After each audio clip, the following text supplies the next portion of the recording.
Hare Krishna, all the devotees, Dandavat pranams. Hare Hare Krishna, Krishna Prabhuji, Dandavat Hare Pranam. Krishna, Prabhuji, Hare Dandavat Krishna Pranam. Prabhuji, Dandavat Pranam Prabhuji. Hare Krishna Prabhuji, Dandavat Pranam Prabhuji. Dandavats. Hare Krishna. Okay. All right. So please turn on your video for those who can. It would be nice. And yeah. Okay, we will start with Mangalachara. Om Jnana Timirandasya Jnana Jana Salakaya Chakshur Unmilitam Yena Tasmai Sri Gurave Namaha Sri Chaitanya Manobishtam Stapitam Yena Bhutale Swayam Rupa Kadamahyam Dadati Swapatantikam Vandeham Sri Guru Sri Yutabara Kamalam Sri Gurun Vaishnavamsha Sri Rupam Sagrajatam Sahagana Raghunatam Vitam Tam Sajivam Sadvaitam Savadutam Parijana Saitam Krishna Chaitanya Devam Sri Radha Krishna Padam Sahagana Lalita Sri Visakhan Vitamscha Hey Krishna Karuna Sindhu Dinabandhu Jagatpate Gopisa Gopika Kanta Radha Kanta Namostute Tapta Kanchana Gaurangi Radhe Vrindavaneshwari Drishabhanu Sute Devi Pranamami Hari Priye Vancha Kalpatarubhyascha Kripa Sindhubhya Evacha Patitanam Pavanebhyo Vaishnavebhyo Namo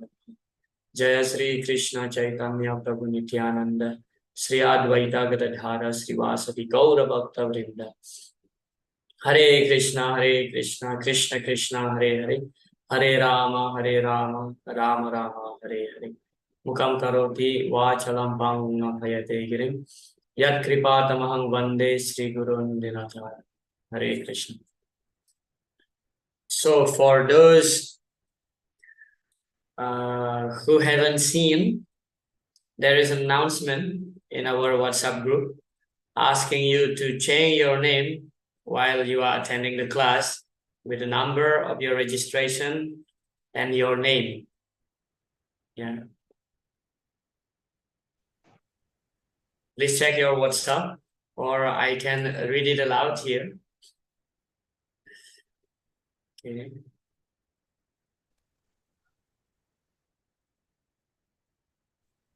Here it is. Hare Krishna devotees, Dandavat pranams. All devotees are requested to note down their respective roll numbers for the Bhakti Sastri course from the above PDF document. Further, all devotees are kindly requested to log in with their respective Zoom login name as indicated in above document. Format of Zoom login name is as follows. First, you have to type your roll number and then registered name.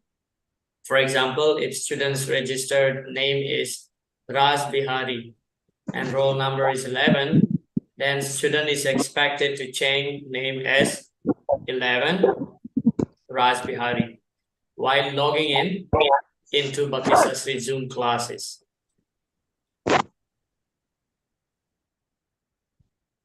Okay. The link to above document having roll numbers of all students and corresponding Zoom login names will be available in group description for further reference. Okay, your servant, Srinivasan. So nowadays, Basachi Mataji also send a link here, so you can check out later.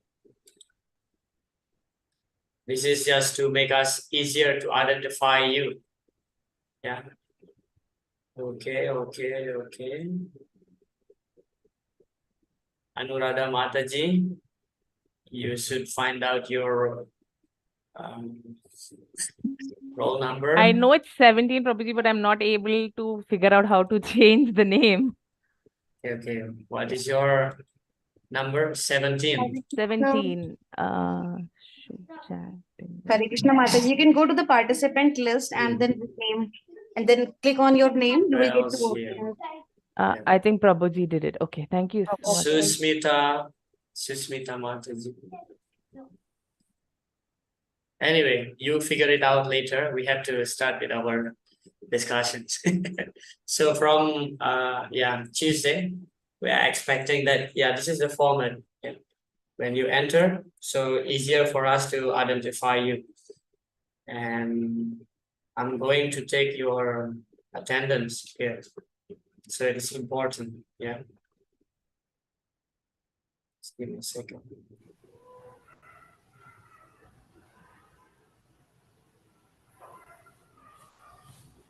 Okay, so today we are discussing from text number 28 toward the end of the Bhagavad Gita of the first chapter. Before going to that discussion, anybody still remember what we were discussing in our previous class? Without looking into your notes? Please raise your hands and give your contribution. It's always good, to refresh what we were discussing in the previous class. So we have some idea of how to connect between previous class and our today's class.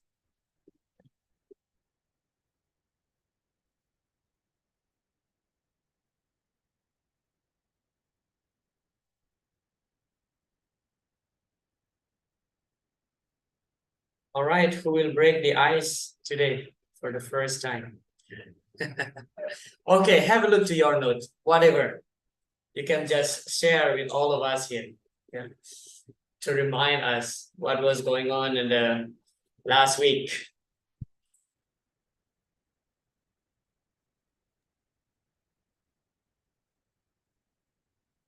We discussed the important names like Dhananjaya, Purakesha. So what are those names indicate? Signs of victories Okay, and battlefield. nice. Thank you, Mataji. Please raise your hands next time before contributing, so easier for me to recognize. Yes, Upalaka Govinda Prabhu. Hare Krishna Prabhuji, we were discussing about how Hanuman has played a part, like how Bhima actually overlooked Hanuman's strength, and then he was realized his real position, and then they came to know they are the real brothers of Vayuputra. So that was an enlightening story from you. Hare Krishna. Yeah, thank you. So that is one of the 4 signs of the Pandavas' victory. Yeah, the emblems of Hanuman's in Arjuna's flag. Okay, Rasa Sindhu Giridhari Prabhu. Yes, Prabhu. So we learnt about the auspicious signs of the victory at the beginning of the war. How the presence of Lord on the side of Pandavas, the chariot that was given by Agnideva to Arjuna for fighting the battle, presence of Lord Hanuman on the chariot by way of the Kapidwaja on the top of the chariot.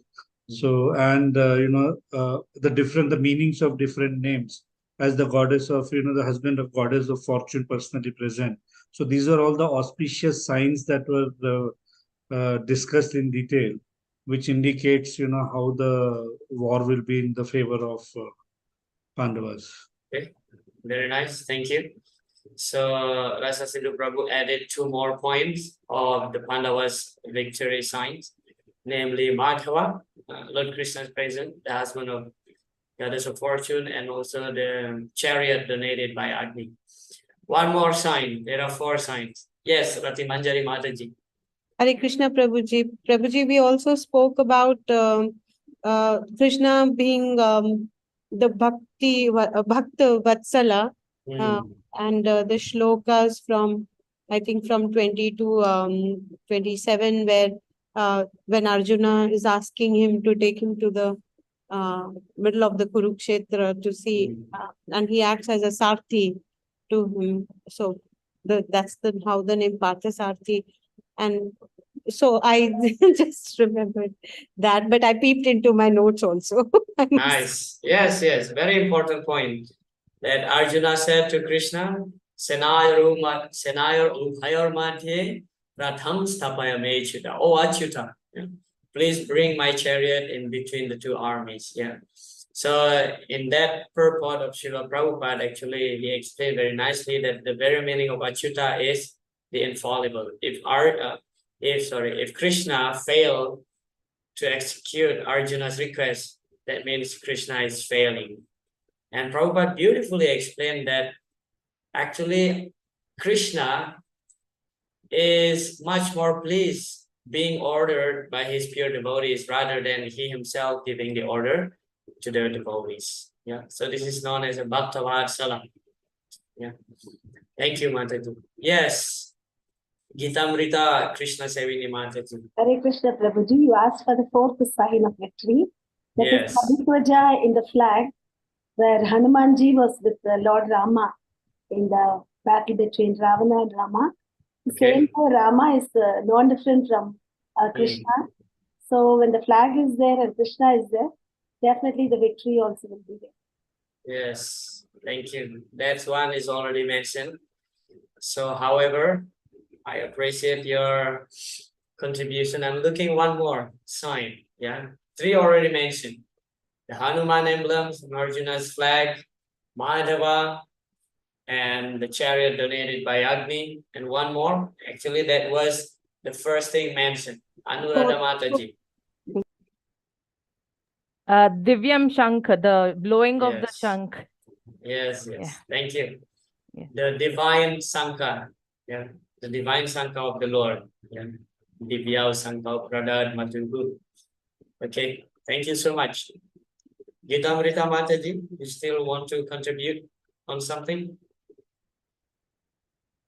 Your hand still No, up? Prabhu, I'll lower. Okay. Okay. Okay, very good. Yeah. Thank you so much. You have studied very nicely. So we see the 4 signs of the Pandavas' victory. We see how Lord Krishna, being the Bhakta Vatsala, he reciprocates with his pure devotees. Okay. So now, in our today's discussion, we will be discussing about Arjuna's lamentation. So Arjuna doesn't want to fight. Yeah, he will give various reasonings of not fighting. Yeah, actually there are 5 main reasons of Arjuna not to fight. 4 reasons we will find in the first chapter, and then the 5th one we will find in the beginning of chapter number 2. Okay.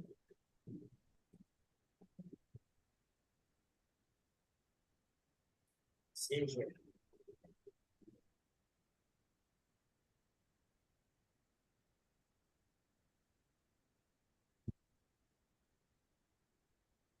Yes. So text 28 to 46. The main topic of discussion is that Arjuna's reasons for not fighting. Yeah. Text number 28. Arjuna Vacha. Dristve mam swajanam Krishna. Yuyutsum samupasitam. Sadanti mamagatrani. Mukham cha parisishyati. Arjuna said, "My dear Krishna, seeing my friends and relatives present before me in such a fighting spirit, I feel the limbs of my body quivering and my mouth drying up." So actually it is described that when Arjuna asked Lord Krishna to bring him between the 2 armies, so when they reached there, so Krishna said that Arjuna, just see, behold, yeah, Pasyaitan Panduputranam, see all this, the opposing party who are standing before you, who wants to fight against you. Actually, at that time, Krishna was smiling. He was mocking Arjuna. Yeah. Within his heart, within his mind, Krishna said that, what is the point of bringing you here? And finally, you will lament. You don't want to fight. You know, because Arjuna said, I want to see those who oppose my party. But finally, he will lament. And Krishna, being the super soul, he knew that will be happening to Arjuna. Yeah. So this is the first symptoms here. We see the symptoms here that shown by Arjuna is that his limb, the limbs of his body quivering and his mouth drying up. Yeah. So he became nervous. So he was overwhelmed by compassion, seeing like grandfather, his teachers, relatives, cousin, you know. So he feels compassion, and then his body start trembling and his mouth drying up. Srila Prabhupada explained such symptoms in Arjuna were not due to weakness, but due to his soft-heartedness, a characteristic of a pure devotee of the Lord. Yeah. Actually, all the reasons that Arjuna gives not to fight, all are like really bona fide, you know, make sense. Compassion, yes, why I have to kill them? It's my family, you know, they are my family. So you should feel compassion. And even Srila Prabhupada glorifies here, yeah, Arjuna's quality of being compassion. It is not due to his heart being weak, you know, but it is a natural for a devotee like Arjuna. Yeah. Yasyasti bhaktir bhagavat kinchana sarvair gunais tatra samasta suraha. For a pure devotee, yeah, those who are engaged in pure devotional service, the qualities, the good qualities of the demigods automatically develop in that devotee's heart. Yeah, this is the statement of Prahlad Maharaj. Yes, Rasa Sindhu Giridhari Prabhu. Prabhu, I have a question here on this point. Please. On weakness versus soft-heartedness. Mm. And which also sometimes, you know, we always say that a devotee should be humble. And humility is also sometimes taken or misunderstood wrongly as the weakness or surrendering position of a devotee. So in the material world, when we're dealing with a lot of non-devotees or karmis, as we call them, we're dealing with karmis. So this soft-heartedness is very often considered a weakness. And, you know, the social position does get impacted with things like this. So how does a devotee react to situations? Yes, that's a very practical question. Thank you so much, Prabhu. In our dealing toward the Vaishnavas, toward the devotees, Vaishnavas, toward the devotees, yes, humility is actually one of the key principles. Otherwise, without humility, we cannot associate with the devotees. Yeah, if you get a little offended, then you will leave the association of the devotees.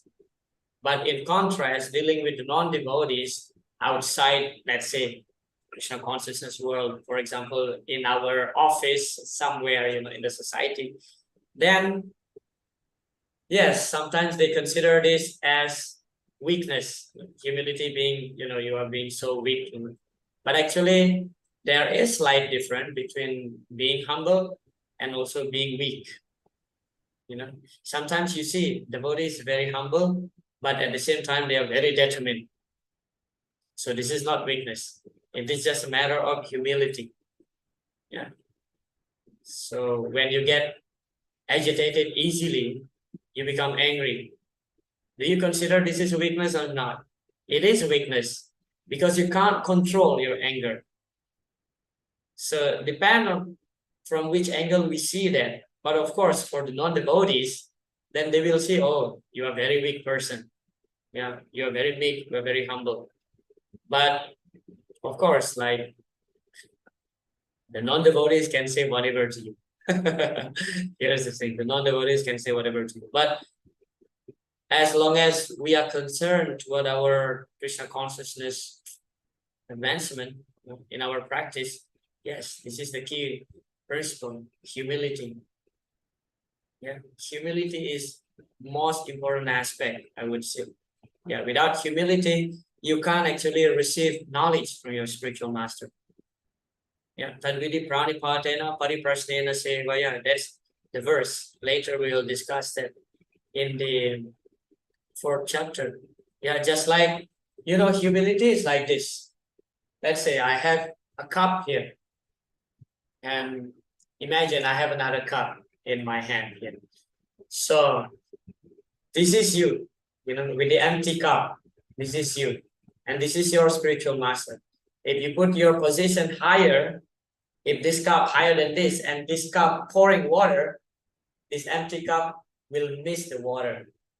But if you, as a disciple, you put your position lower, so when this cup pouring the water, it will catch. So that's how humility works, not only to the spiritual master, toward the other devotees also. Yeah. So the non-devotees, well, of course, again, I say, they can say whatever they want. Yeah. You are being weak, you are being meek, but sometimes we have to show also that simultaneously this both quality, being humble is not at all actually a weakness. You can being humble at the same time you become as strong as rock. Yeah. You have to show your determination. So weakness can be manifest in some greater symptoms like anger also. Yeah, because you can't control your anger, that means your heart is weak. Yeah, you can't control your lust, that means your heart is weak, your mind is weak. Yeah.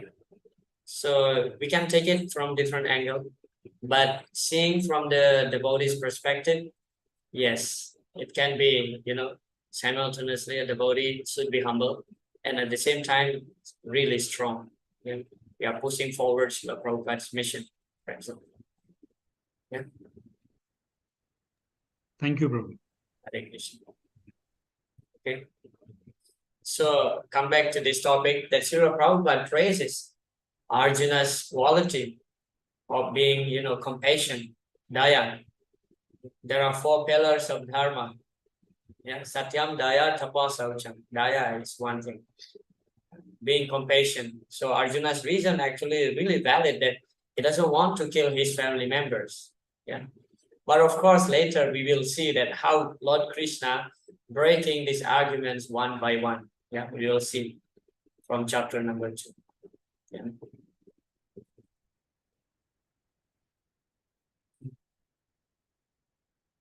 So compassion, yeah, it is not due to weakness, but this is a natural symptom. In text number 29, Arjuna said, "My whole body is trembling, my hair is standing on end, my bow Gandiva is slipping from my hand, and my skin is burning." This is further symptoms of being compassionate. Text number 30. Nimitani cha pashyami viparitani kesava. Arjuna said, "I am now unable to stand here any longer. I'm forgetting myself and my mind is reeling. I see only causes of misfortune, O Krishna, killer of the Kasi demon." Yeah. So the word here, viparitani, means just the opposite. What is the opposite? What is the opposite here? Anybody would like to guess what Arjuna indicates here as viparitani? It's the opposite. It's Okay. Rati Manjari Mata. Prabhuji, because he's a Kshatriya and as he's in the battlefield, he should be feeling all the more willing to go ahead and fight. But instead of that feeling, he's feeling the weakness, the weakening of the limbs and the karuna. Instead of virya ras, he's feeling the karuna ras. So I think that is what is the thing. Okay. Very nice. Any other contribution? Thank you so much, Mataji. What does Arjuna indicate here? Viparitani, it's the opposite.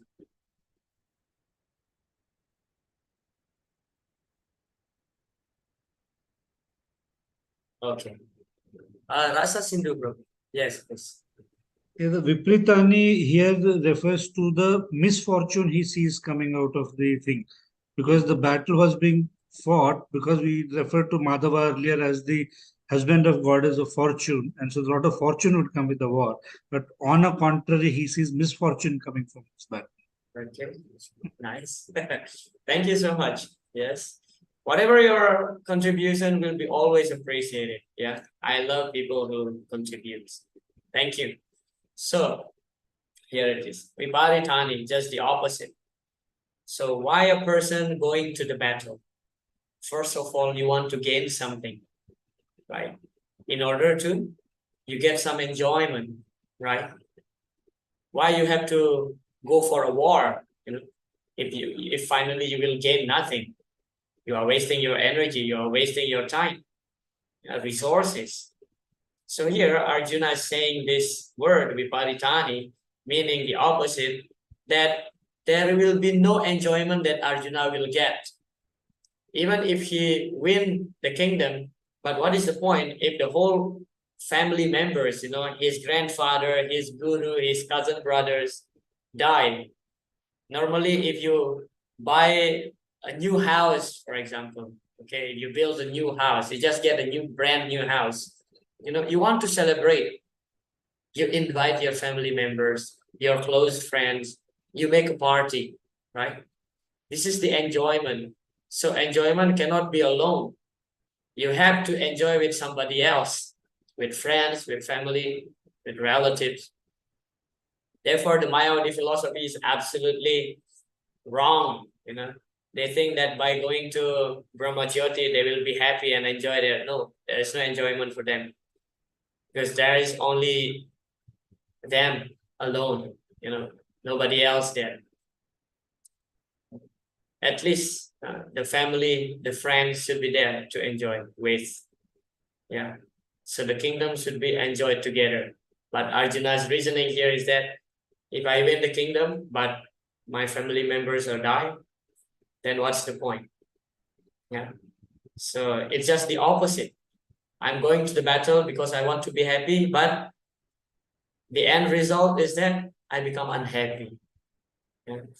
And actually, he calls Lord Krishna here as Kesava.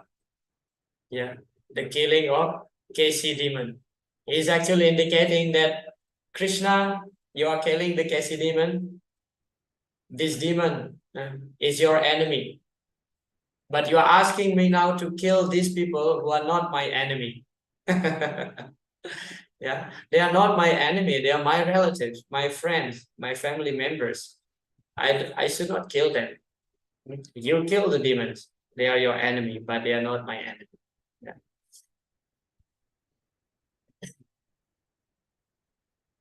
Okay. Viparitani, just the opposite. So this is the second reason, enjoyment. Yeah. Srila Prabhupada in a lecture, he mentioned, so Arjuna also is playing like an ordinary foolish person. Nimittani viparitani. Where is my happiness? I came here to fight, to get happiness, and I have to kill my own kinsman. Then where is my happiness? I cannot enjoy the property or the kingdom alone. There must be relatives, brothers. Yeah, this is Srila Prabhupada's lecture. This is the second reason, enjoyment. Yeah, Arjuna cannot enjoy without his family. So there is no point of war here. Yeah. Text number 31. Nacha Sreyo Nupasyami. Arjuna said, I do not see any good can come from killing my own kinsmen in this battle. Nor can I, my dear Krishna, desire any subsequent victory, kingdom, or happiness. Yeah, this word Shreya is very significant here. Yeah, Srila Prabhupada explained actually, this word Shreya is indicating future. There are two words actually in Sanskrit used for, good. One is Shreya, one is Preya. So Preya meaning that is there any good, but not in the long term. The good result in the short term, immediate result you want. But Arjuna here, he is thinking about future. Shreya. Shreya means long ahead, future. Yeah.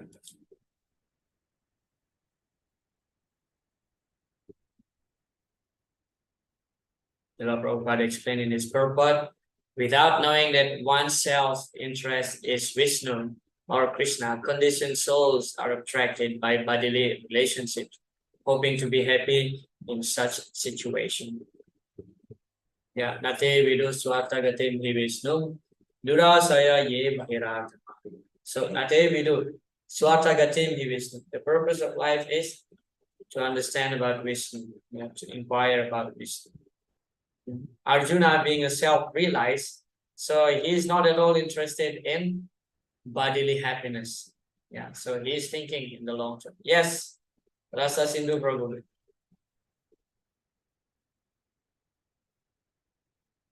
Please unmute yourself. Sorry, Prabhu. So, Prabhu, the question here is the purport that we just read. One connecting with oneself, connecting with the family or bodily relationships. In our day-to-day life or situations that we face, we may not be on a battlefield fighting with our kinsmen, families, or relatives, or whatever. But nevertheless, we do always have some attachment or the other for our family members. And I'll try to give a little spiritual example and also on the material example. See, even often as devotees, when we go to temple hall may be crowded. When the prasadam distribution is happening, we fight to get prasadam for ourselves and our family members. Right.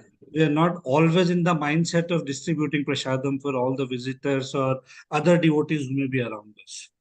So it's a bit of spiritual selfishness of trying to get prasadam, securing prasadam for myself, for my family members. Versus which also happens in the material world when you're fighting with the other non-Krishna conscious people on our positions, with our other possessions that we have. So how do we draw this balance of attachment to family members or bodily relationships? Where do we draw the line? Because we are not in Arjuna's position. Right. We are in very simpler positions against him. Very good question. Thank you so much. Yes, it is natural. Yeah, indeed, actually, the swajanam or the family member is most difficult to be given up. What is the biggest attachment in our life? You think your wealth, your money? No, the family members. Yeah, as Rasa Sindhu Prabhu giving very nice example. Yeah, Shadam things. So family members. Yeah, this is the biggest, the deepest attachment, especially between parents and the kids. Yeah, Srila Prabhupada quite often mentioned that the biggest example of attachment in the material world is like a mother to the child. Yeah, it is natural, and we can see it actually in any species of life, not only in the human, but also in animals also. Yeah, so that's natural. Pumsastriya Maituni Bhavametam Tayor Mito Hridaya Granthi Maha. This is called the Hridaya Granthi. Yeah, the knot of the heart, not very easily to be severed. Yeah. So how do we draw, from which point we draw the line? Of course, we are not in the position of Arjun. Luckily, we are in a much more simpler situation, as you are rightly mentioned. Here's the thing. When it comes to Sharam, for example, yeah, well, that's your responsibility. Being the man, being the father in the family, there is some sense of selfishness. Yeah, you want to prioritize yourself, your family, and that's absolutely okay. This is called the ahammameti, me and mine. Yeah, but one should not misunderstood between renunciation and negligence. Yeah, sometimes I have seen personally devotees are very careless toward the family members, thinking that it is too attached, to the biggest attachment, and then finally it becomes negligent, irresponsible. No, we have to be responsible toward our family members. Yeah, but at the same time, internally, we have to develop the sense of detachment. Yeah. So if we read I would highly recommend, especially most of us here at Grihastha, the Srimad Bhagavatam, Canto 7. There is a chapter entitled the ideal family life. Yeah, chapter, if I'm not mistaken, it is on the 14th chapter, I think, of the 7th canto. There, Narad Muni giving very good instruction toward Yudhishthira Maharaj. Yeah. So we have to take care properly our family members. It seems like we are really attached to them, but internally we have to develop the sense of detachment. And how to do that? By engaging them in Krishna consciousness. That's what Narada Muni mentioned. Yeah. So how to draw the line? Well, it is not easy. Honestly speaking, it is not easy. Well, you already reached this age, probably it's easier for you than me now. I'm just 30 years old and I have like very young child. Yeah, one baby, 1 year old, and one toddler, 4.5 years. So it's not easy to just renounce. No. Yeah, it is a natural attachment. It's not at all easy. So how to draw the line? Even I myself still cannot ascertain this point, honestly speaking. But it is natural. Yeah, even Krishna, when he was in Dwaraka, how Narad Muni, when he was, flying, seeing Krishna with all his 16,108 wives, looks like really attached husband toward the wife, how Krishna is playing toward his kids. Like really, from materialistic point of view, Krishna is very attached. And it is described in the Srimad Bhagavatam that Krishna is a hand-packed husband. Whatever the wife said, Krishna said, yes, madam. So that's your role. That's your role. Being in the Grihastha ashram is not easy just to be detached, but internally you have to develop that sense. Yeah. What do you say? Prabhu, don't go by my gray hair. I have a son who's 6 years old. No, I'm not. I have a toddler as well at home, so who keeps me very engaged. Okay, nice. Yes. But we do understand, and of course, because of my employment, I live in a different city and my family lives in another city. So, but that's why I wanted to understand, the attachment to the family members or the role of family members. Sometimes you have to do that for the spiritual reasons and sometimes also for material reasons. Yes, you should do both actually. Being a Grihastha, you cannot just be completely renounced. Yeah. Otherwise, why you are in the Grihastha ashram? Yes, you can't just be completely renounced. Let's say like Vyasadeva, the incarnation of God, Krishna. He is completely liberated. When he was chasing his son, Sukadeva Goswami, into the forest, when all these girls were taking bath in the lake, seeing Sukadeva Goswami, they don't feel anything. But as soon as Vyas came, because these girls know that he is Grihastha, immediately they cover their body. Why? Because Vyas is acting in a Grihastha ashram field. He's taking a role as a father, as a husband. So you must be attached. Otherwise, there is no affection. And you should give affection to the family members. Not in the, of course, like there is material sense why you work, because you want to maintain your family and that's your responsibility. Yeah. It's natural. I would say it's natural. But luckily, we as devotees, we understand. Yeah. If something may happen to our family life, something may happen to the family members also. We don't know who will die first. I may die first, or my wife will die first, or my kids will die first. But we have the Atma Tattva Gyan, the very basic fundamental knowledge in Krishna consciousness that we are not the body and ultimately we are not at all related. And when we are somehow or other being separated by the providence, by the wills of the Lord, we don't lament too much. You must cry. You must lament. Otherwise, people will think you have such a stone-hearted. Yeah, you must cry. But internally, you understand this. Yes, this jiva has his own destiny according to his own karma. I have done my best to help him, to help her in Krishna consciousness. And when Krishna says enough is enough, then we feel relief in our heart. Yeah, we don't lament for years and years. Some people just keep lamenting for years and years. But we as devotees, we have the gyan, the knowledge. Yeah, Atma Tattva Gyan, the knowledge of the self. So we are prepared for the battle. What is the last battle? Death. Death will separate each of us. Srila Prabhupada explained, just as the two logs in the oceans, being tossed by the waves here and there, and sometimes they meet and sometimes they are separated. So being a family man, you must act like you are really attached, but internally you have to develop that understanding. And we are, as devotees, honestly speaking, we all know the reality.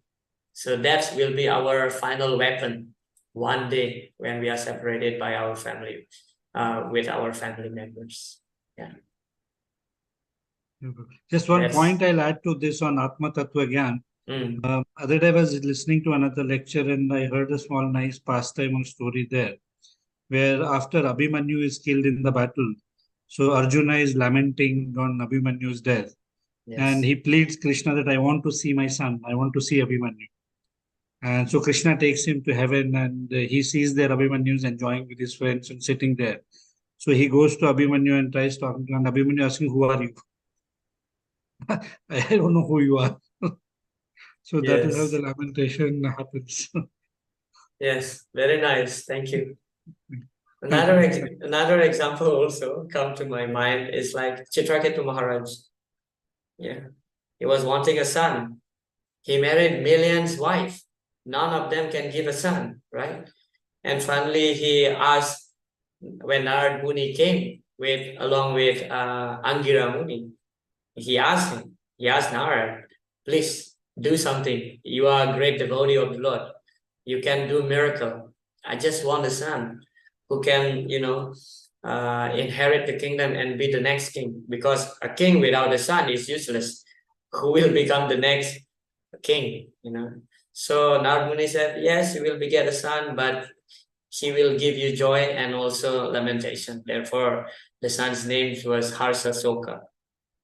So he performed a ritual, and then from this ritual, Agdidat came sweet rice, and then he took the sweet rice and then give to one queen. Only one queen give birth to a son, and another queens get envious. They poison the child died. And then now Chitraketu, he was happy. Harsa, and then immediately Soka, he became lamenting. So Narad Muni came again. I told you in the beginning. And then Narad Muni called that soul of the baby, entered into the baby's body. And then this baby gave the Atma Tattva Gyan to Chitraketu Maharaj, saying that because Chitraketu was lamenting, oh, my son, you are gone. And the baby talked, the soul in the body of the baby talked. Well, in this lifetime, you might be my father, but in the previous lifetime, I already become the baby of a pig, the baby of a dog, and any other entities. So actually, you and me never related. So that was like click in his mind, and he just immediately traveled, using his vimana. Okay, let's come back to this topic of Arjuna. Yeah. So Arjuna is giving the projector in the future by using the word Sreya. Good means for the future benefit. Yeah. In the lecture, Srila Prabhupada mentioned, so here the problem is what is Sreya? What is ultimate good? That is mistaken here. Therefore, Bhagavad Gita is required. He's thinking that Krishna is not so important. My family is important. My family. Although he's a devotee, therefore, Kanishta Adhikari in the lower stage of devotion, one may be interested in Krishna consciousness, but his real interest is how to improve this material life. Yeah, this is Kanishta mentality, Srila Prabhupada mentioned. Yeah. So the example given here is that just as the two birds sitting on the same tree. Yeah. One is the soul and one is the super soul. So Although Arjuna is sitting next to Krishna, but Arjuna turned away his face from Krishna. Yeah, he's just seeing his family. He just wants to be happy in his own way. Yeah, but he's ignoring Krishna, who is the real friend. Okay. Text 32 to 35. O Govinda, of what avail to us our kingdom, happiness, or even life itself, when all those for whom we may desire them are now arrayed on this battlefield?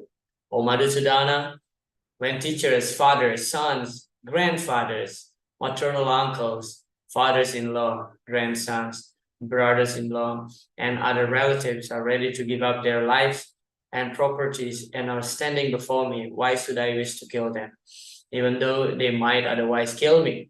O maintainer of all living entities, I am not prepared to fight with them even in exchange for the 3 worlds, let alone this earth.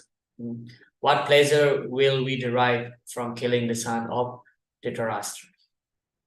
Actually, Arjuna is calling Krishna here by different names. Yeah, first he called Krishna as Govinda, and then he calls Krishna as Madhusudana, and then Janardana. So, of course, there is meaning also here what Arjuna want to hint. Actually, first he called Govinda. Govinda means one who gives pleasure to the cow. Another meaning also one who gives pleasure to the senses. So Arjuna is thinking, how can I'll be happy? How can my senses be happy, be satisfied if I kill my own family members? You are Govinda, you are the one who give pleasure to the senses, but you act oppositely. Yeah, you're not giving me joy, O Krishna. And then next, he called Krishna as Madhusudana. Same reason why he called Krishna as Kesava. Yeah, because Krishna kills the demon called Madhu. So he kills demon, he kills his enemy. Yeah, not his family members. And then Arjuna calls him as Janardana. What is the meaning of Janardana? Anybody knows?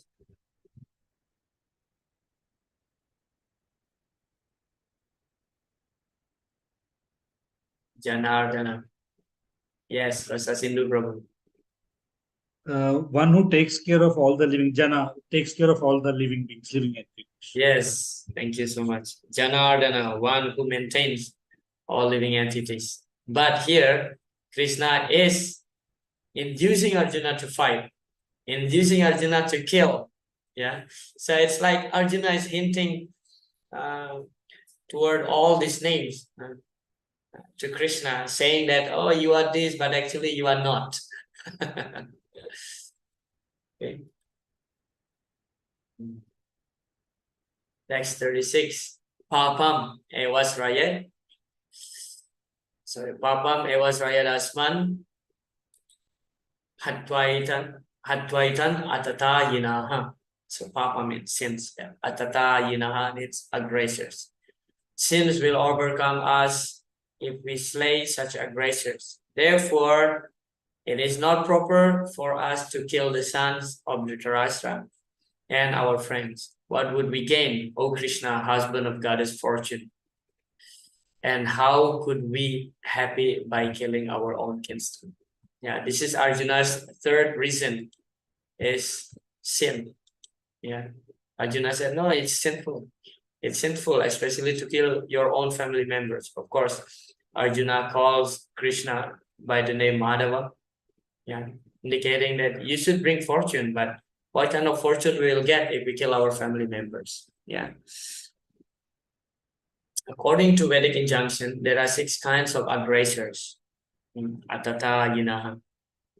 1, a poison giver. Number 2, one who sets fires to the house. Number 3, one who attacks with deadly weapons. And then one who plunders riches. Number 5, one who occupies another's land. And the last one is one who kidnaps a wife. So according to Manu Samhita, if you kill any one of these 6, you know, you will not incur any sinful reaction. Yeah, you will not incur any sinful reaction. Rather, that's actually will be beneficial for them who is doing these 6 things. Yeah, otherwise they will be punished in the next life. So better to punish them immediately now, you know.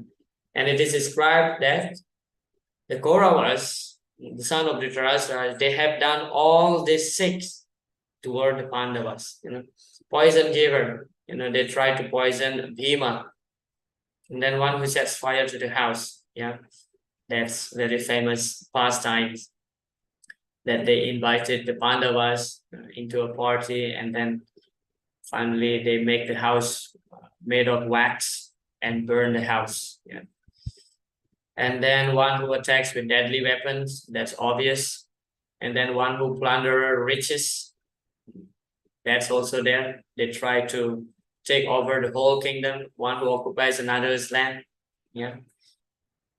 And then one who kidnaps a wife. So the incidents of when Dursasana dragged Draupadi's hair, it is considered as good as kidnapping somebody's wife. Yeah. So the Kauravas have done all the 6. Yeah.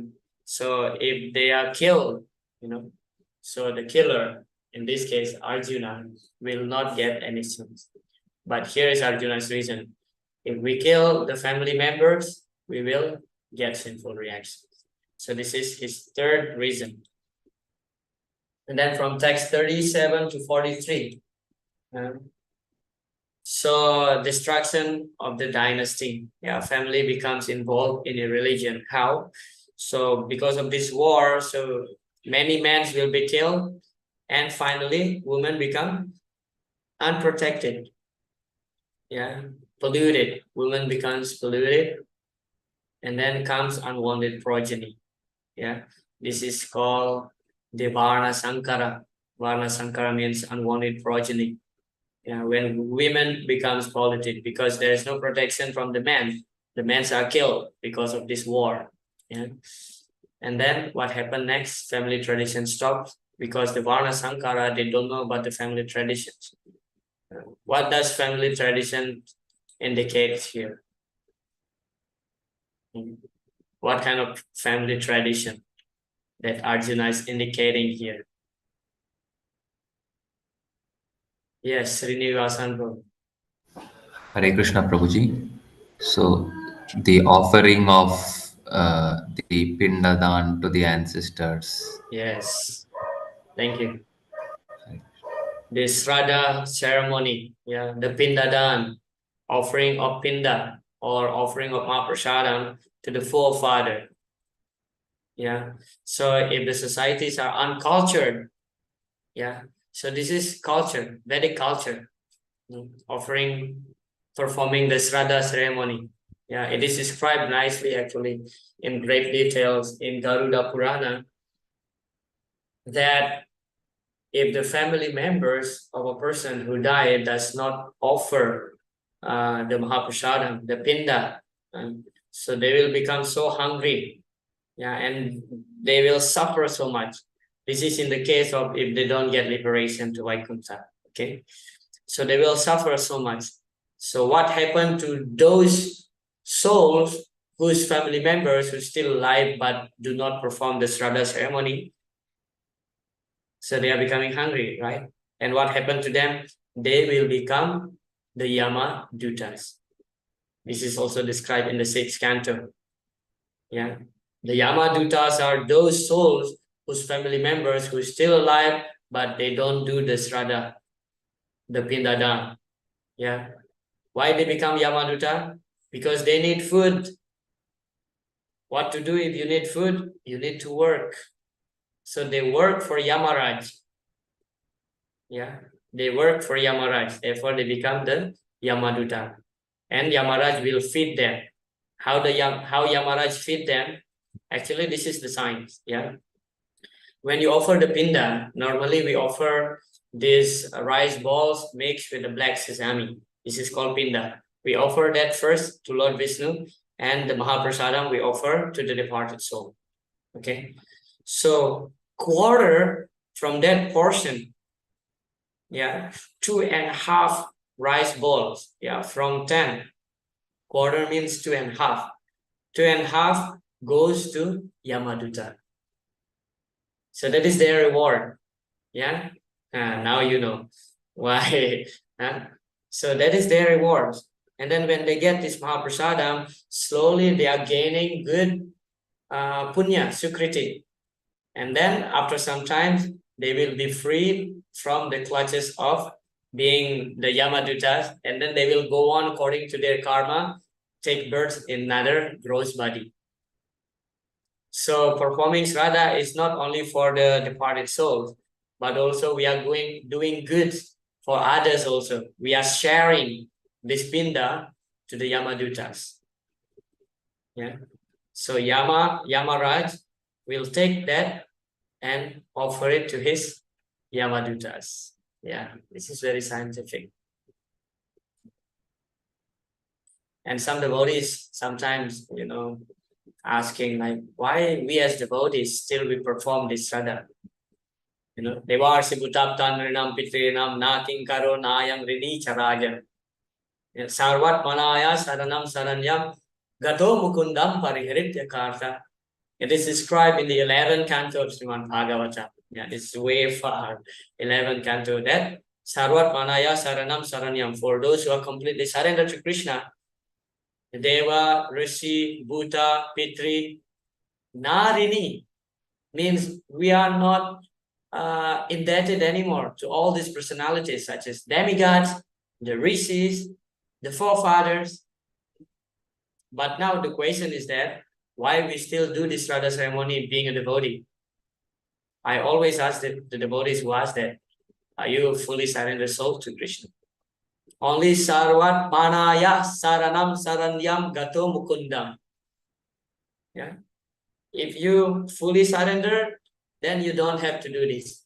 Often the devotee said, oh, like Prahlad Maharaj was granted a boon by Lord Nrsimhadev, 21 generation ups, 21 generation down, yeah, we'll be liberated automatically. But we are not on the level of Prahlad Maharaj. Yeah. So we should do this. Even Chaitanya Mahaprabhu himself, he went to Gaya to perform the Shraddha ceremony for Jagannath Mishra, his father. He's God, he's Krishna, but he's showing the tradition. This is the tradition. So now, when there are a lot of Varna Sankara, the unwanted population, Varna Sankara basically those kids who are born from mother without a husband. Yeah. So the child will not get proper training by the elderly. Yeah. So that's the reason of Arjuna saying here that the destruction of family dynasty, that no one will perform this Shraddha ceremony. Yeah.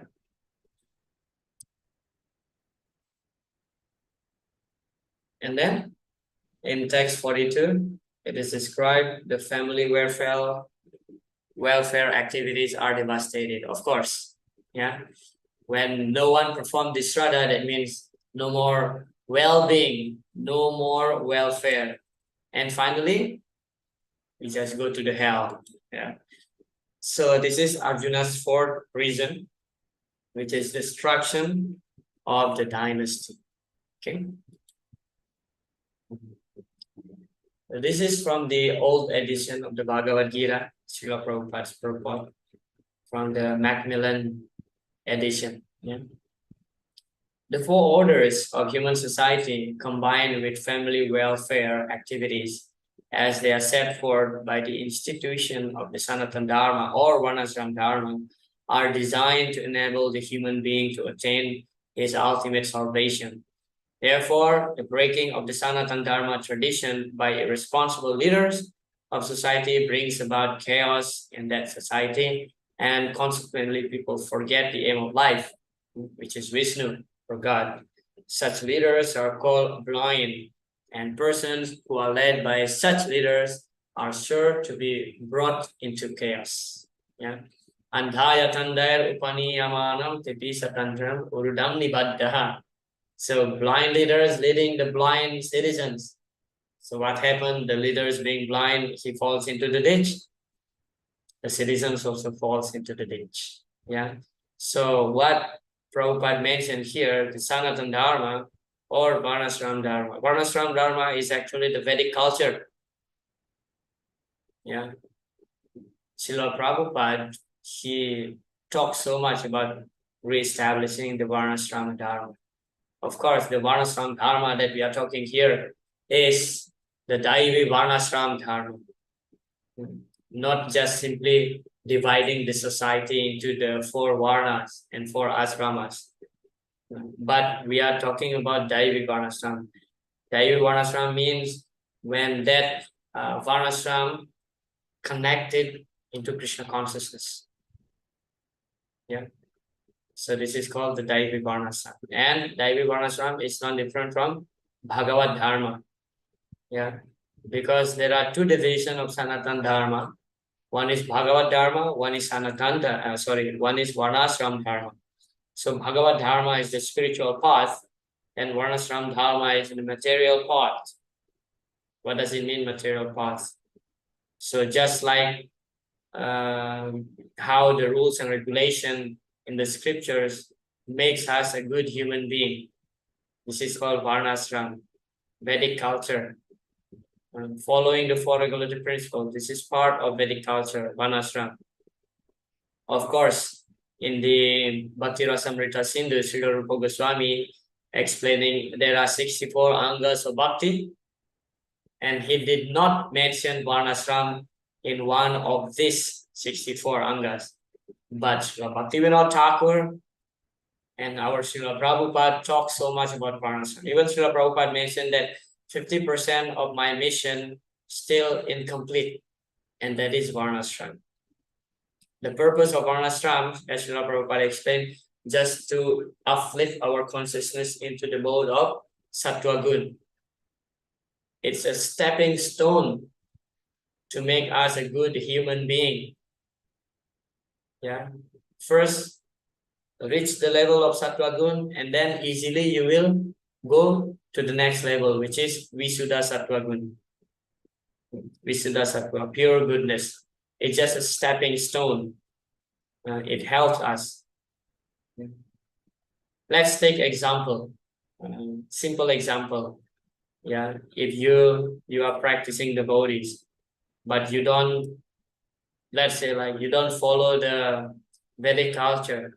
Yeah, for Indian, this is like well known, but for most of the Western devotees, even here in Mayapur, it's recording live anyway. But sometimes truth is painful. Sometimes here, even here in Mayapur. So there are some devotees, young devotees, they are unmarried, boys and girls, but they live together. You see, this is one example of breaking the principles of Varnashram Dharma. You claim yourself to be devotees, you chant Hare Krishna, but you don't follow the Vedic tradition. So it's like you try to ignite fire, but at the same time, you are pouring water into it. Yeah. So this is just an obvious example in our society. And it's so sad actually. Yeah. So Varnashrama simply makes us a good human being. Following the 4 regulative principles, simply making us human. Yeah, simply making us human. Even the horse is vegetarian,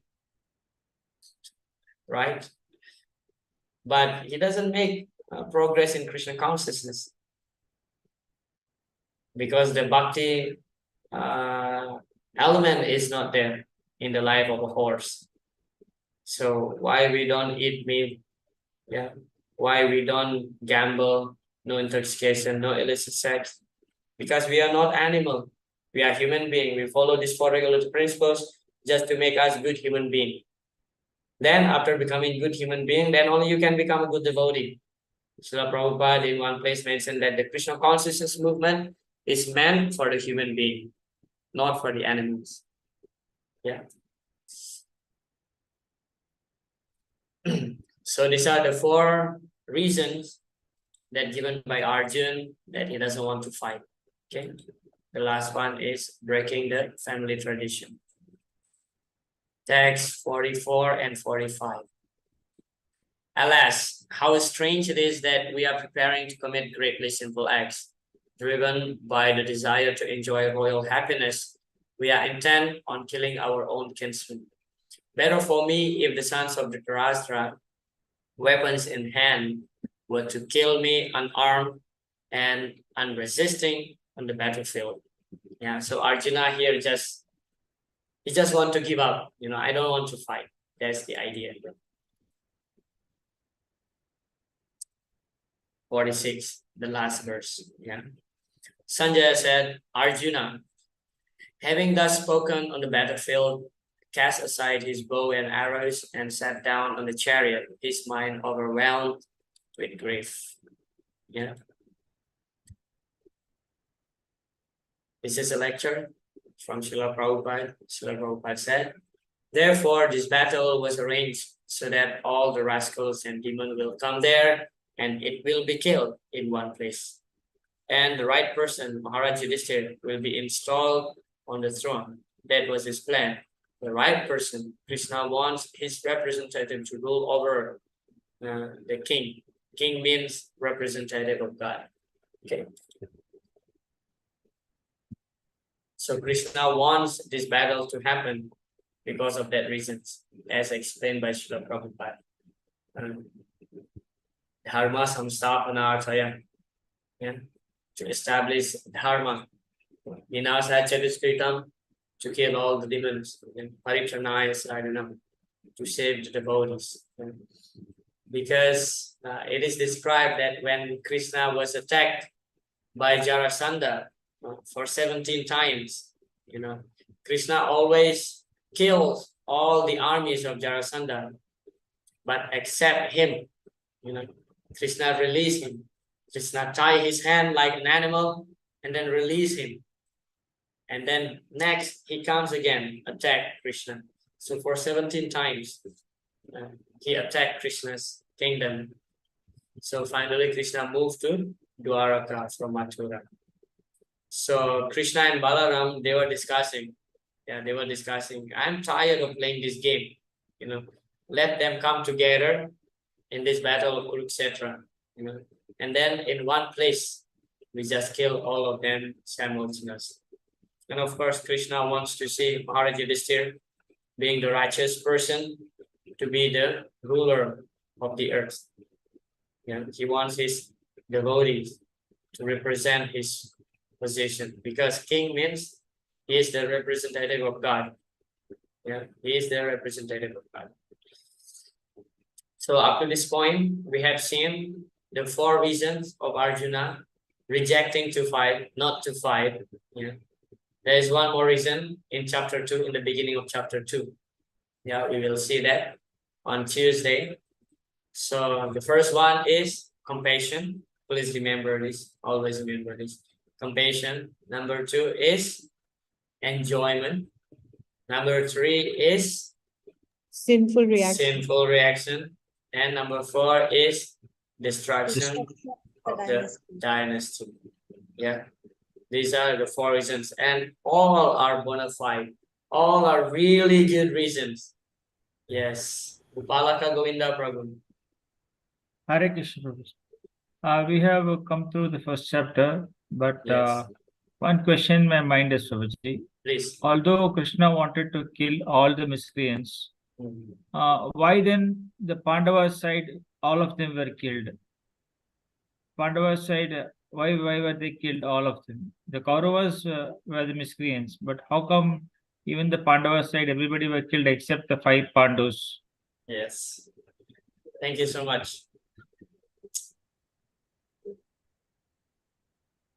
The reason is that actually all are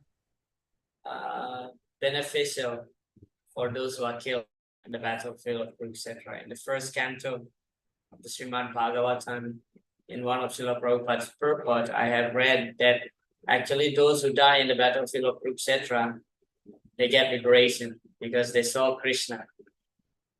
especially those who are being pierced by Arjuna's arrows, they get liberation immediately. So now the question is that Lord Krishna's reason to come to the earth is to release the burden of the earth from the miscreants. But why also those people in the sides of the Pandavas also got killed? Yeah. So that's their destiny. That's their destiny to attain the salvation in that way. So why not? Yeah. Whether they are in the Pandava side or in the Kaurava side, it's already arranged. And actually, in this battle, there are so many vows are taken before the battles. There's so many vows, there's so many curses. Yeah, there's so many curses happening. I will kill you. I'll take a vow. If I don't kill you, I will not do blah, blah, blah, and so on. So everything must be fulfilled. Yeah, it's their karma. Yeah, but again, it is not, if we see from different angle, it is not about the Pandava side or Kaurava side. It's just for all their benefit. Krishna just want to annihilate them at once. And all of them get salvation actually. Yeah.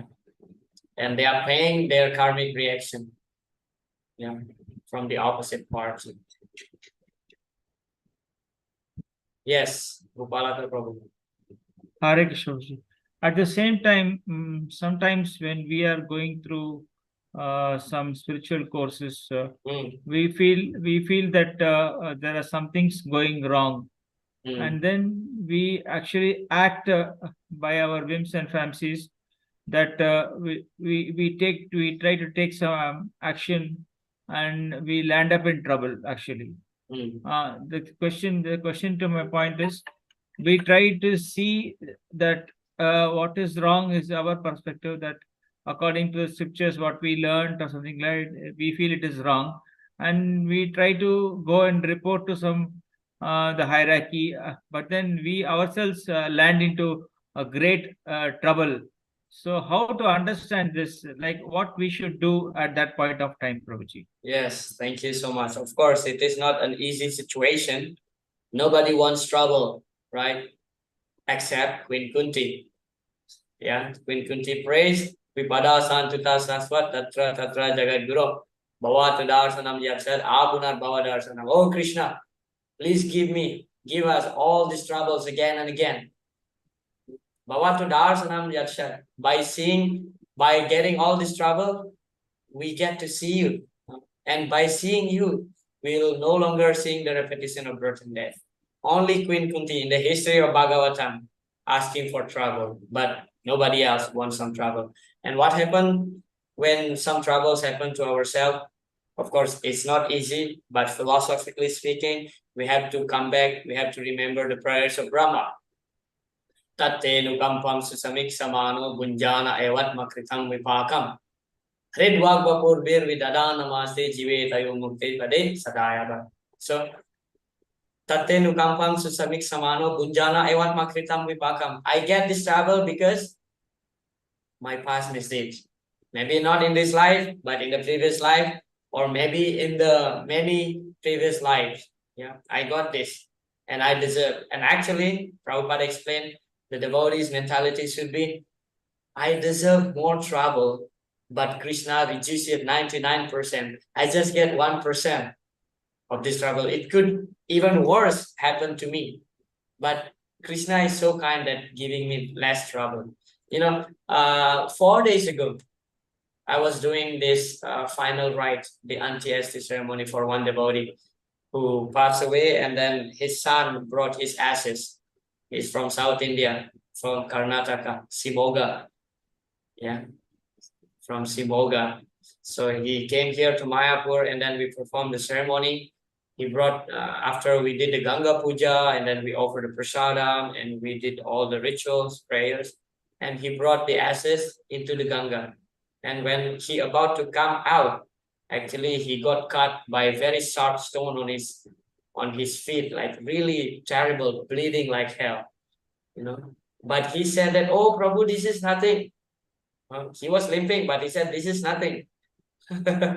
This is nothing. Krishna would have taken the whole leg. So this should be the mentality of a devotee. Sometimes if we react to the situation that trying to improve, not accepting it as the wills of the providence, sometimes more trouble would come. But if we accept, okay, it's Krishna's will, I tried my best, but this is happening. So that's the only thing. My response on this case, of course, it's not easy. Oh, Prabhu, easy, you say like that. But practically speaking, it's not at all easy unless we prepare mentally that we have to accept everything as the wills of the Lord. Yeah. Otherwise, we'll become man. Especially when we blame somebody else, we blame Krishna. This is speculation because we get what we deserve. I think I told you already that why Gandhari got his son killed, 100 son killed, because in her 9 previous lifetimes, unknowingly he was stepping on the eggs of the spider. So that's happened. This is the intricacy of the laws of nature. The karma. It is described that karma is just like this. If you have thousands of cows, nobody has that now here, at least in this forum. Nobody. Maybe if you have thousands of cows and all these cows have calves, if you separate them, the cows and the calves, and then you bring them together in the field, each calf will find her own mother and each cow will find her own calf. They will not miss. They will not mix up, So this is just like karma. Your karma will find you exactly on the spot at the time when that karma is supposed to be mature enough, you will suffer. That law of nature will never miss you. You cannot escape this. It's already written. Chitragupta, the secretary of Yamaraj, is writing everything in his books. Yeah. So the karma will never miss you. Sometimes you are chanting so nicely, you are chanting so nicely, you go for Mangalarati every day, and still something bad may happen to us. It's just a matter of our purification. This is also another thing. When something bad happened to you, take it as a matter of the purificatory of your existence. You are reducing your bad karma. Now I'm getting purified. Yeah. It's not easy. Philosophically speaking, easy, but to put it into practice, not easy as how I say, but we need to apply it little by little. Yes. Hare Krishna, Prabhuji. Hare Krishna, Prabhuji. Very nice. Hare Krishna. I went through a lot of things, but you gave me a very nice explanation that as Gandhari, as the previous birth, did something. Maybe Yes. something would have been on my way. Hare Krishna. It's my purification. Thank you, Prabhuji. Don't worry, you are not alone. Hare Krishna. Every single person in the material world must have gone some, intricacies in their life. And yes, it is. Dukalaya Masaswatam. Later we'll see in the 8th chapter, Krishna give the stamp. Like I have visa, it's stamped in my passport. Yes, this is your permission to enter India. When your visa finished, you have to go out. So Krishna also give the stamp and signature. Krishna says, Mamupetya Punarjanma Dukalaya Masaswatam.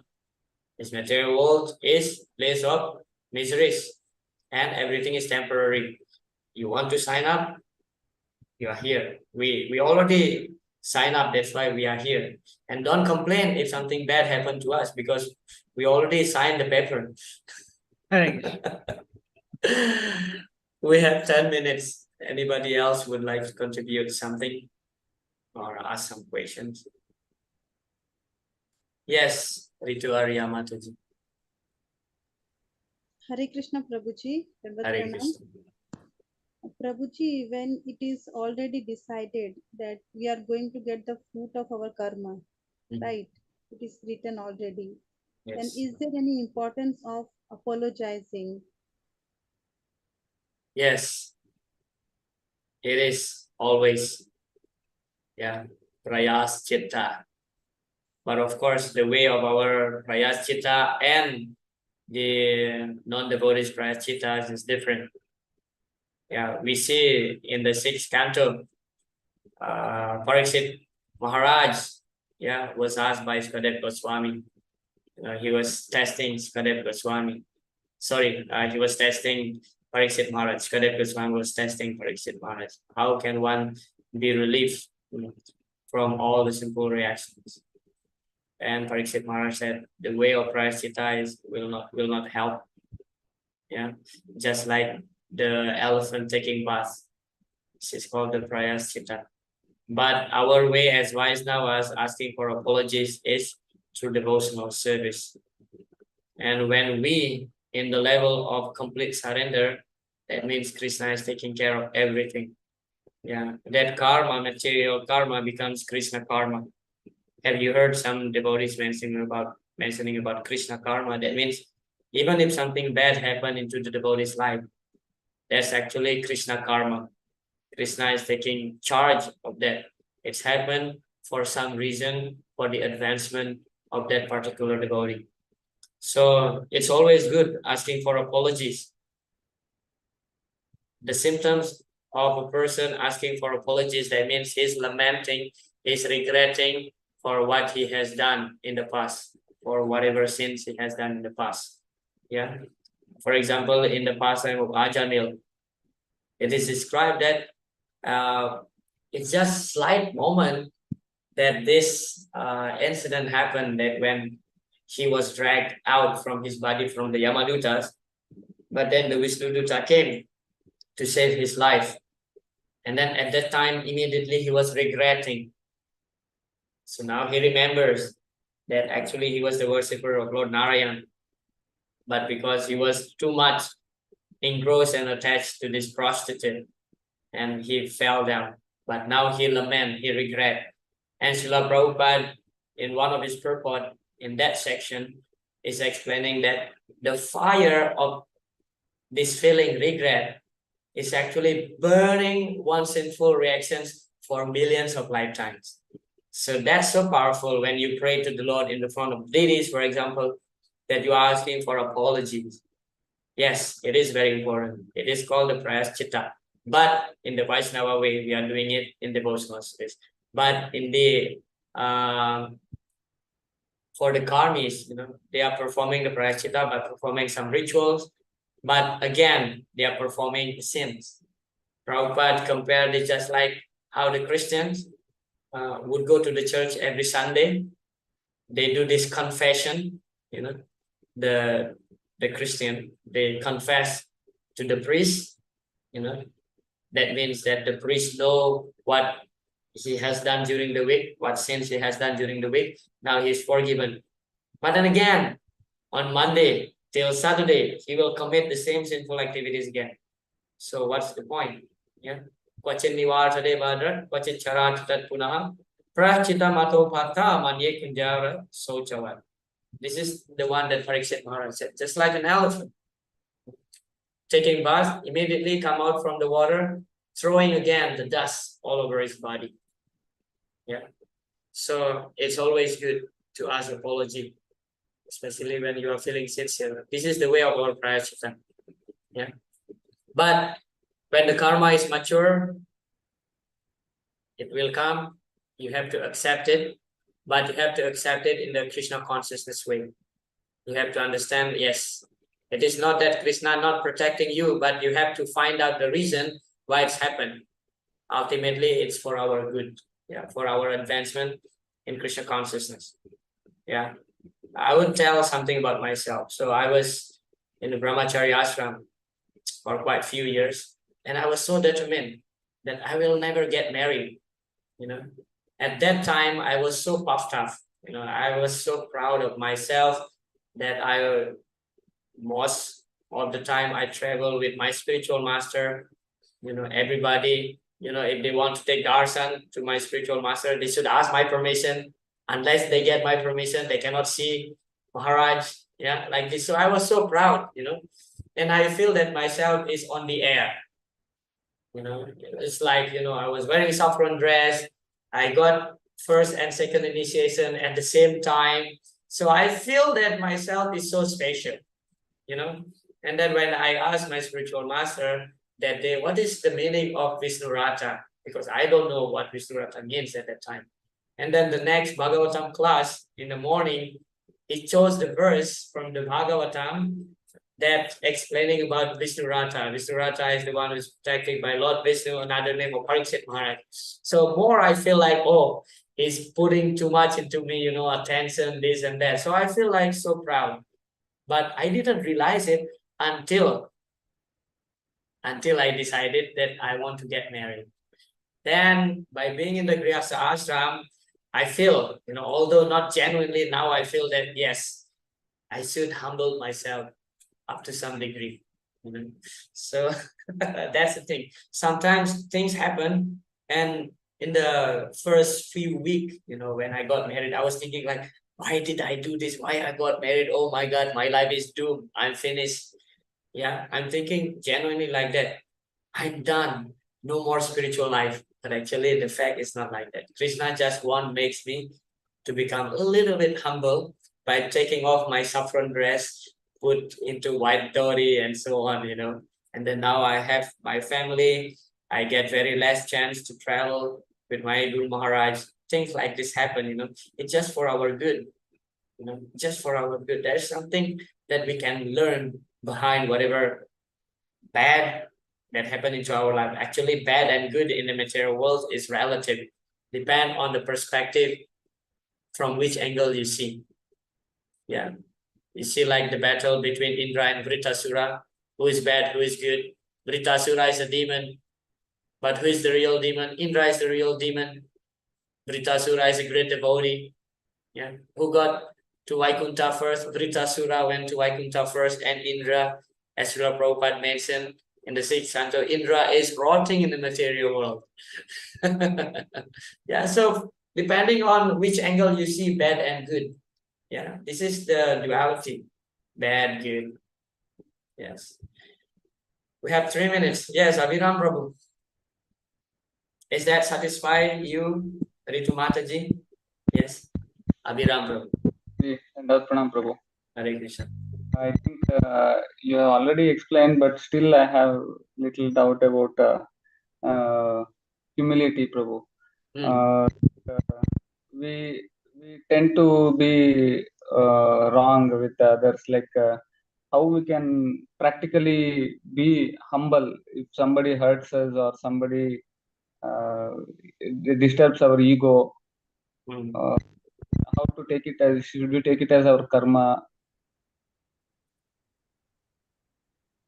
Difficult questions. Yeah. Basically, your question is that how to become genuinely humble. Yeah, because we always faking our humble. Maybe not we, but maybe only me. I always say, oh, Prabhu, I'm your servant. Please give me the dust of your lotus feet. Yeah, I always say that to the devotees. If I was sitting on the prasadam line, devotees asking, Prabhu, what else I can offer you? I always say, give me the dust of your lotus feet. Is that genuine from my heart? No. I'm just trying to make myself humble, but it seems to be artificial, right? So the question is that how to be genuinely humble? It's just a matter of purification, just a matter of time. Yeah. By serving the devotees constantly. This is the key of humility. Service to the devotees constantly. Mahat sevam dwaram ahorvimuktis. Tamo dwaram yositam samidisam. So Mahat sevam. We have to serve the devotees constantly. Yeah. That's how we can become humble. Maybe in the beginning, we are not humble enough to serve the devotees. But if we put it into practice constantly, as the saying goes, practice, make it perfect. So one day we'll find ourselves in a genuine, humble situation. Yeah, it's just a matter of purification because pride, dharpa, is anarthas. How to remove the anarthas? By hearing about Krishna Katha. Yeah, Srinvatam Swagata Krishna Punya Sravana Kirtana. Hridyantasto hi abadrani. Abadrani means unwanted. Hridyantasto Hiyabadrani, we do notice Urisatam by hearing. Then how we can get the taste for hearing? Yeah. Susrusosra Dadanasya Vasudeva Kataruchi Syan Mahat Sevaya Vipra Punya Tirtani Sevana. Yeah, Mahat Seva. Syan Mahat Seva means we have to serve the devotees. Then we can get Vasudeva Kataruchi. We can get the taste, the affinity to hear Krishna Katha. When we hear Krishna Katha, all the abhadrani, the unwanted thing, comes out from our heart. It will cleanse. It's actually scientific. I would recommend you to study the Srimad Bhagavatam, the first canto, chapter 2. Yeah, divinity and divine service. Yeah, study this. Srila Prabhupada quoted these slokas. Yeah, all this from Susrusos, Radhadanasya, and up to Vidyate Haridaya Granthi. Finally, the knot in the heart just settled. So hearing, but how we can get this for hearing? Serve the devotees gently. Yeah. In one morning walk, I remember. In one morning walk, Srila Prabhupada was asked, Prabhupada, how to become sincere? So actually, this devotees, who was that? I forgot, but it was narrated by Sutta Srila Prabhupada disciple. So these devotees, you know, he always want to look prominent while having morning walk with Srila Prabhupada, you know, because it's recorded. His voice will be recorded in the future. So this devotee asked casually, Prabhupada, how to become sincere? And Srila Prabhupada stopped, and then he looked at him, and Prabhupada said, just by being sincere. So how to become humble? Just by being humble. Yeah, so it's just a matter of purification. That's it. Yeah, the more service you do, purification will take place in the heart, and naturally one day that's our target. We should become a humble devotee. Yes. Okay, our time is up.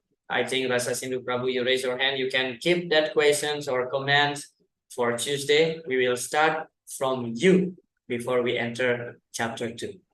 Okay. Sure. Thank you so much. Srila Prabhupada Ki Jai. Yeah. Hare Krishna. Hare Krishna. Hare Krishna Prabhu. Hare Krishna, Yeah. Prabhu. Prabhuji. Okay. Don't Krishna quit. Prabhu. I will take your attendance once more. Just, yes. Thank you.